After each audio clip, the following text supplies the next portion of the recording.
મિત્રો અત્યારના સમયમાં હાર્ટ એટેક છે દિવસે દિવસે વધી રહ્યા છે અને આપણે જોઈએ છીએ કે ઘણા બધા લોકોને યંગ ઉંમરે એટલે કે ઘણી નાની ઉંમરે એટેક આવતા હોય છે. તો આ થવાનું કારણો શું? તો એની અંદર સામાન્ય રીતે જોવા મળતા કારણોની અંદર જોઈએ તો અયોગ્ય આહાર, ખાસ કરીને વધારે પડતા કોલેસ્ટ્રોલ વાળા ફૂડ, વધારે sugary food, fast food, process food, refine food વગેરે વધારે લેવા.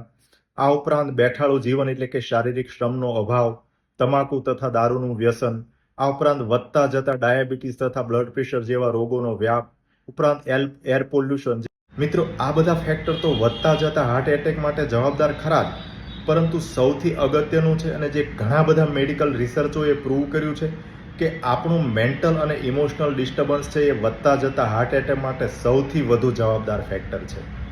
અત્યારના સમયની ભાગદોડભરી જિંદગી, હાર્ડકોર કોમ્પિટિશન, અપૂરતી ઊંઘ, વધારે પડતો ગેજેટ્સ તથા સ્ક્રીનનો ઉપયોગ, આ બધા ફેક્ટરના લીધે અત્યારના સમયમાં યુવા વર્ગ એટલે કે યંગ અને મિડલ એજના લોકોમાં સ્ટ્રેસ, ટેન્શન, ડિપ્રેશન એ ખૂબ જ કોમનલી જોવા મળે છે. આ ઉપરાંત આપણે શું કર્યું? રિયલમાં મિત્રો કે સંબંધીઓ બનાવવાના બદલે આપણે ફેસબુક, ઇન્સ્ટાગ્રામ કે સોશિયલ મીડિયા ઉપર મિત્રો બનાવ્યા, જ્યાં આપણે આપણી ઇમોશન એટલે કે લાગણીઓ છે એ પ્રોપર રીતે વ્યક્ત ના કરી શકીએ. અને મિત્રો, અનેક મેડિકલ રિસર્ચોએ પ્રૂવ કર્યું છે કે જે વ્યક્તિ પોતાની લાગણી છે એ સારી રીતે વ્યક્ત ના કરી શકે અને લાગણીઓને અંદર દબાવી રાખે, એ લોકોને હાર્ટ એટેક થવાની શક્યતાઓ ખૂબ જ વધુ રહેતી હોય છે.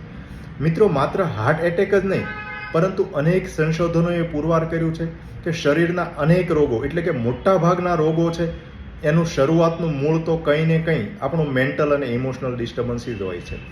તો મિત્રો, અત્યારના સમયમાં આપણે હેલ્ધી લાઈફ જીવવા માટે માત્ર ફિઝિકલ હેલ્થ જ નહીં, પરંતુ મેન્ટલ અને ઇમોશનલ હેલ્થ પ્રત્યે પણ જાગૃત થવું ખૂબ જ જરૂરી છે.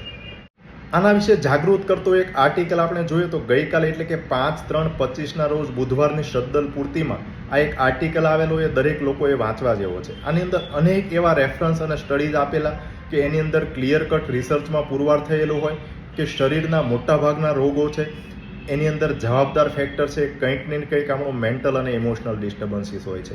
તો મિત્રો, આપણે મેન્ટલ તથા ઇમોશનલ હેલ્થ વિશે પણ આપણે એટલા જ કોન્શિયસ રહીએ જેથી કરીને આપણે હાર્ટ એટેક તથા બીજા શારીરિક રોગોથી બચી શકીએ.